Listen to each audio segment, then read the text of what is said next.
Chapter 1. I am by birth a Genovese, and my family is one of the most distinguished of that republic. My ancestors had been for many years counselors and syndics, and my father had filled several public situations with honor and reputation. He was respected by all who knew him for his integrity and indefatigable attention to public business. He passed his younger days perpetually occupied by the affairs of his country. A variety of circumstances had prevented his marrying early, nor was it until the decline of life that he became a husband and the father of a family. As the circumstances of his marriage illustrate his character, I cannot refrain from relating them. One of his most intimate friends was a merchant who, from a flourishing state, fell through numerous mischances into poverty.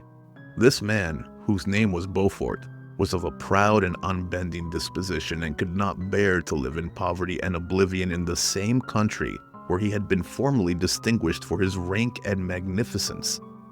Having paid his debts, however, in the most honorable manner, he retreated with his daughter to the town of Lucerne, where he lived unknown and in wretchedness. My father loved Beaufort with the truest friendship and was deeply grieved by his retreat in these unfortunate circumstances. He bitterly deplored the false pride which led his friend to a conduct so little worthy of the affection that united them. He lost no time in endeavoring to seek him out with the hope of persuading him to begin the world again through his credit and assistance. Beaufort had taken effectual measures to conceal himself, and it was 10 months before my father discovered his abode.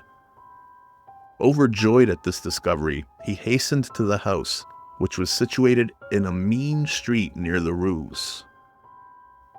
But when he entered, misery and despair alone welcomed him.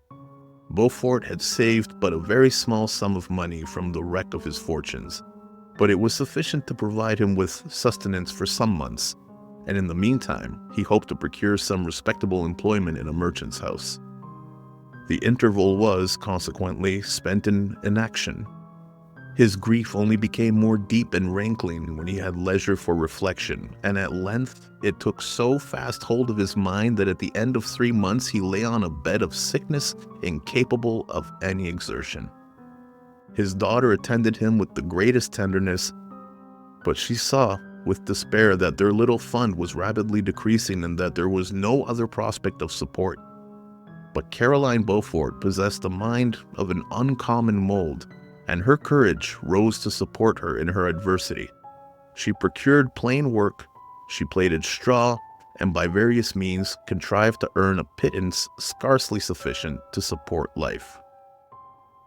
Several months passed in this manner. Her father grew worse.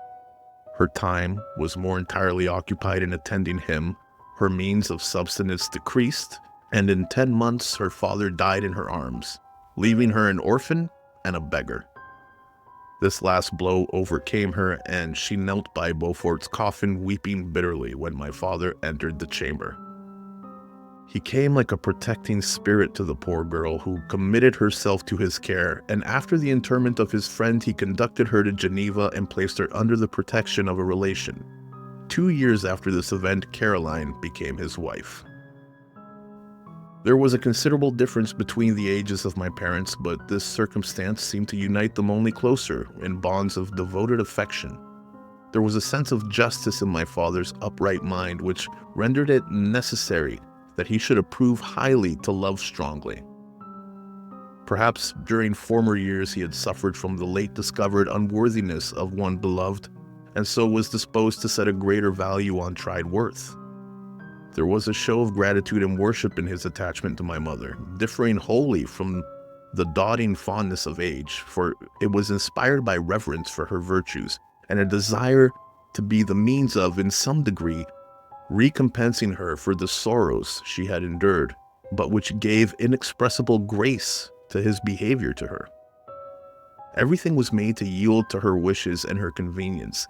He strove to shelter her, as a fair exotic is sheltered by the gardener from every rougher wind, and to surround her with all that could tend to excite pleasurable emotion in her soft and benevolent mind. Her health, and even the tranquility of her hitherto constant spirit, had been shaken by what she had gone through. During the 2 years that had elapsed previous to their marriage, my father had gradually relinquished all his public functions, and immediately after their union, they sought the pleasant climate of Italy and the change of scene and interest attendant on a tour through that land of wonders as a restorative for her weakened frame. From Italy, they visited Germany and France. I, their eldest child, was born in Naples, and as an infant accompanied them on their rambles. I remained for several years their only child. Much as they were attached to each other, they seemed to draw inexhaustible stores of affection from a very mine of love to bestow them upon me. My mother's tender caresses and my father's smile of benevolent pleasure while regarding me are my first recollections. I was their plaything and their idol, and something better, their child, the innocent and helpless creature bestowed on them by heaven, whom to bring up to good, and whose future lot it was in their hands to direct to happiness or misery, according as they fulfilled their duties towards me. With this deep consciousness of what they owed towards the being to which they had given life, added to the active spirit of tenderness that animated both, it may be imagined that while during every hour of my infant life I received a lesson of patience, of charity, and of self-control, I was so guided by a silken cord that all seemed but one train of enjoyment to me. For a long time, I was their only care. My mother had much desire to have a daughter, but I continued their single offspring. When I was about 5 years old, while making an excursion beyond the frontiers of Italy, they passed a week on the shores of the Lake of Como. Their benevolent disposition often made them enter the cottages of the poor. This, to my mother, was more than a duty. It was a necessity, a passion. Remembering what she had suffered and how she had been relieved, for her to act in turn the guardian angel to the afflicted. During one of their walks, a poor cot in the foldings of a veil attracted their notice as being singularly disconsolate. While a number of half-clothed children gathered about it spoke of penury in its worst shape. One day, when my father had gone by himself to Milan, my mother, accompanied by me, visited this abode. She found a peasant and his wife, hard-working, bent down by care and labor, distributing a scanty meal to 5 hungry babes. Among these, there was one which attracted my mother far above all the rest. She appeared of a different stock. The 4 others were dark-eyed, hardy little vagrants. This child was thin and very fair. Her hair was the brightest living gold, and despite the poverty of her clothing, seemed to set a crown of distinction on her head. Her brow was clear and ample, her blue eyes cloudless, and her lips and the molding of her face so expressive of sensibility and sweetness that none could behold her without looking at her as of a distinct species, a being heaven sent and bearing a celestial stamp on all her features. The peasant woman, perceiving that my mother fixed eyes of wonder and admiration on this lovely girl, eagerly communicated her history. She was not her child, but the daughter of a Milanese nobleman. Her mother was a German and had died on giving her birth. The infant had been placed with these good people to nurse. They were better off then. They had not been long married, and their eldest child was just born. The father of their charge was one of those Italians nursed in the memory of the antique glory of Italy, one among the schiavi ognorframenti, who exerted himself to obtain the liberty of his country. He became the victim of its weakness. Whether he had died or still lingered in the dungeons of Austria was not known.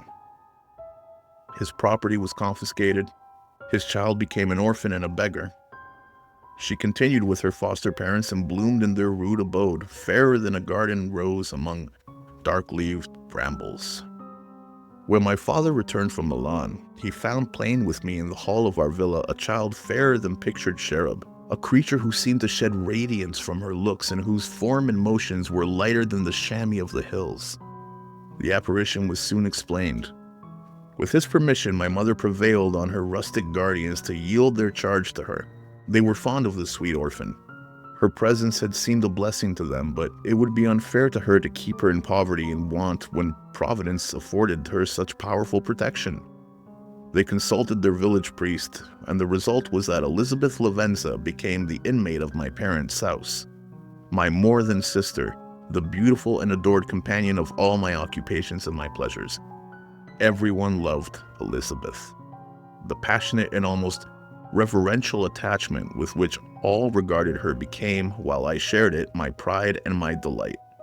On the evening previous to her being brought to my home, my mother had said playfully, "I have a pretty present for my Victor. Tomorrow he shall have it." And when on the morrow she presented Elizabeth to me as her promised gift, I, with childish seriousness, interpreted her words literally and looked upon Elizabeth as mine to protect, love, and cherish. All praises bestowed on her I received as maid to a possession of my own. We called each other familiarly by the name of cousin. No word, no expression could body forth the kind of relation in which she stood to me, my more than sister, since till death she was to be mine only. Chapter 2. We were brought up together. There was not quite a year difference in our ages. I need not say that we were strangers to any species of disunion or dispute. Harmony was the soul of our companionship, and the diversity and contrast that subsisted in our characters drew us nearer together. Elizabeth was of a calmer and more concentrated disposition, but with all of my ardor, I was capable of a more intense application and was more deeply smitten with the thirst of knowledge. She busied herself with following the aerial creations of the poets, and in the majestic and wondrous scenes which surrounded our Swiss home, the sublime shapes of the mountains, the changes of the seasons, tempest and calm, the silence of winter, and the life and turbulence of our alpine summers, she found ample scope for admiration and delight. While my companion contemplated with a serious and satisfied spirit the magnificent appearances of things, I delighted in investigating their causes. The world to me was a secret which I desired to divine. Curiosity, earnest research to learn the hidden laws of nature, gladness akin to rapture as they were unfolded to me are among the earliest sensations I can remember.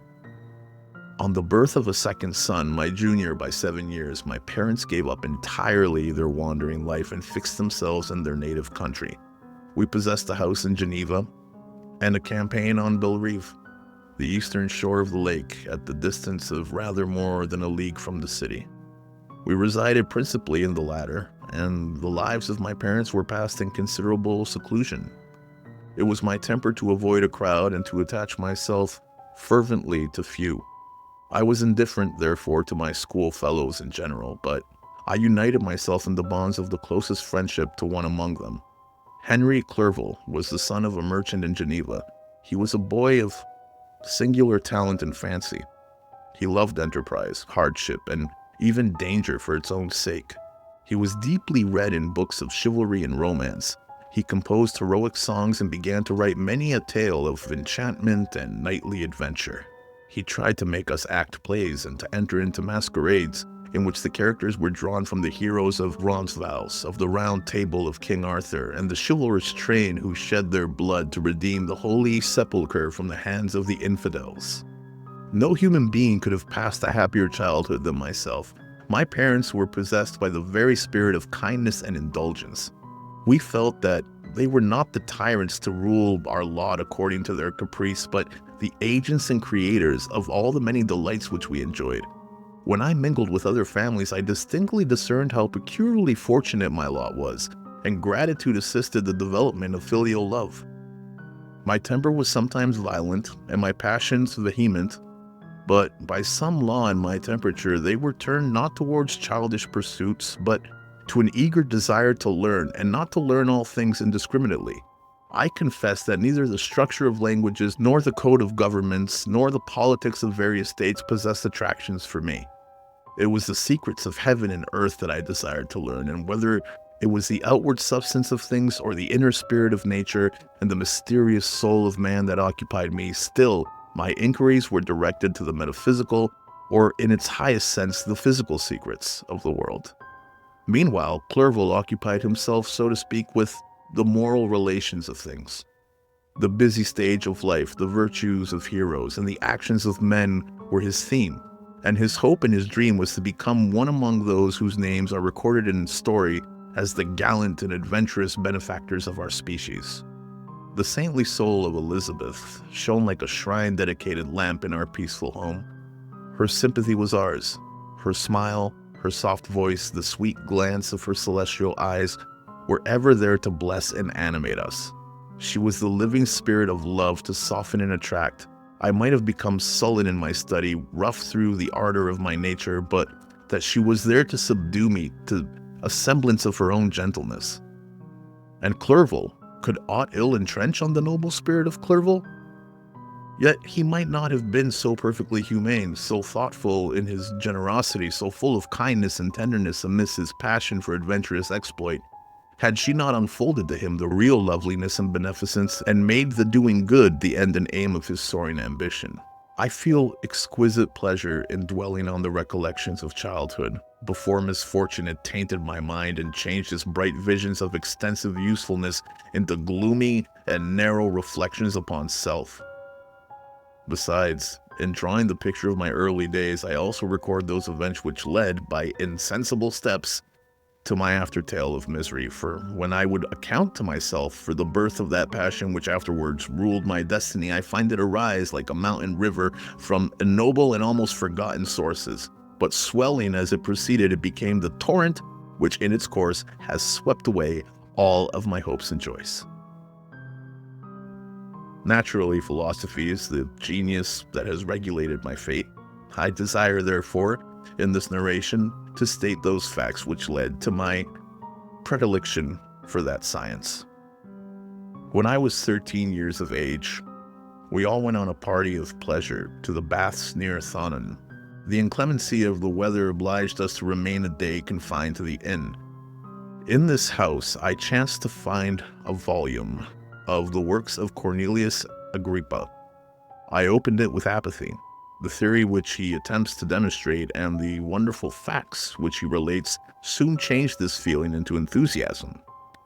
A new light seemed to dawn upon my mind, and bounding with joy, I communicated my discovery to my father. My father looked carelessly at the title page of my book and said, "Ah, Cornelius Agrippa, my dear Victor, do not waste your time upon this, it is sad trash." If, instead of this remark, my father had taken the pains to explain to me that the principles of Agrippa had been entirely exploded and that a modern system of science had been introduced which possessed much greater powers than the ancient because the powers of the latter were chimerical while those of the former were real and practical under such circumstances, I should certainly have thrown Agrippa aside and have contented my imagination, warned as it was, by returning with greater ardor to my former studies. It is even possible that the train of my ideas would never have received the fatal impulse that led to my ruin, but the cursory glance my father had taken of my volume by no means assured me that he was acquainted with its contents, and I continued to read with the greatest avidity. When I returned home, my first care was to procure the whole works of this author, and afterwards of Paracelsus and Albertus Magnus. I read and studied the wild fancies of these writers with delight. They appeared to me treasures known to few besides myself. I had described myself as always having been imbued with a fervent longing to penetrate the secrets of nature. In spite of the intense labor and wonderful discoveries of modern philosophers, I always came from my studies discontented and unsatisfied. Sir Isaac Newton is said to have avowed that he felt like a child picking up shells beside the great and unexplored ocean of truth.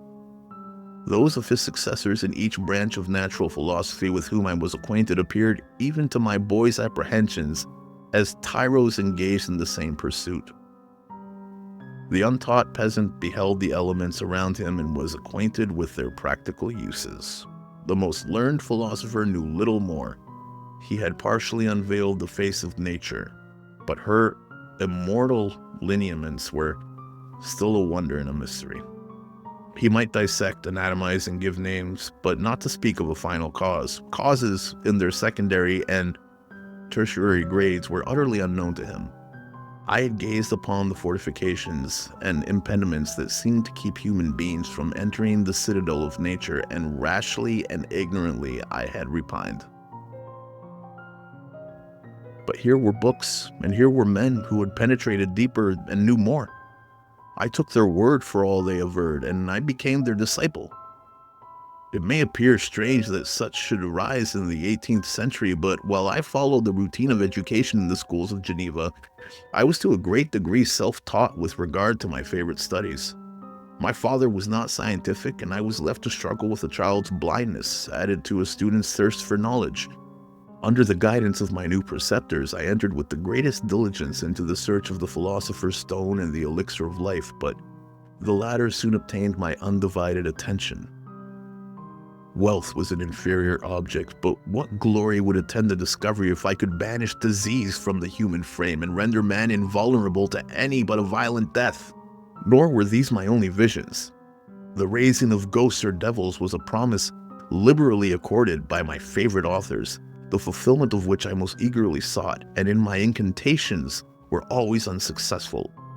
I attributed the failure rather to my own inexperience and mistake than to a want of skill or fidelity in my instructors, and thus for a time I was occupied by exploding systems, mingling, like an unadept, 1,000 contradictory theories, and floundering desperately in a very slough of multifarious knowledge, guided by an ardent imagination and childish reasoning, till an accident again changed the current of my ideas. When I was about 15 years old, we had retired to our house near Bellerive when we witnessed the most violent and terrible thunderstorm. It advanced from behind the mountains of Jura, and the thunder burst at once with frightful loudness from various quarters of the heavens. I remained, while the storm lasted, watching its progress with curiosity and delight. As I stood at the door, on a sudden I beheld a stream of fire issue from an old and beautiful oak, which stood about 20 yards from our house, and so soon as the dazzling light vanished, the oak had disappeared and nothing remained but a blasted stump. When we visited in the next morning, we found the tree shattered in a singular manner. It was not splintered by the shock, but entirely reduced to thin ribbons of wood. I never beheld anything so utterly destroyed. Before this, I was not acquainted with the more obvious laws of electricity. On this occasion, a man of great research in natural philosophy was with us, and excited by this catastrophe, he entered on the explanation of a theory which he had formed on the subject of electricity and galvanism, which was at once new and astonishing to me. All that he said threw greatly into the shade Cornelius Agrippa, Albertus Magnus, and Paracelsus, the lords of my imagination, but by some fatality, the overthrow of these men disinclined me to pursue my accustomed studies. It seemed to me as if nothing would or could ever be known. All that had so long engaged my attention suddenly grew despicable. By one of those caprices of the mind which we are perhaps most subject to in early youth, I at once gave up my former occupations, set down natural history and all its progeny as a deformed and abortive creation, and entertained the greatest disdain for a would-be science which could never even step within the threshold of real knowledge. In this mood of mind, I betook myself of the mathematics and the branches of study appertaining to that science as being built upon secure foundations and so worthy of my consideration. Thus strangely are our souls constructed, and by such slight ligaments are we bound to prosperity or ruin. When I look back, it seems to me as if this almost miraculous change of inclination and will was the immediate suggestion of the guardian angel of my life, the last effort made by the spirit of preservation to avert the storm that was even then hanging in the stars and ready to envelop me. Her victory was announced by an unusual tranquility and gladness of soul which followed the relinquishing of my ancient and latterly tormenting studies. It was thus that I was to be taught to associate evil with their prosecution, happiness with their disregard. It was a strong effort of the spirit of good, but it was ineffectual. Destiny was too potent, and her immutable laws had decreed my utter and terrible destruction.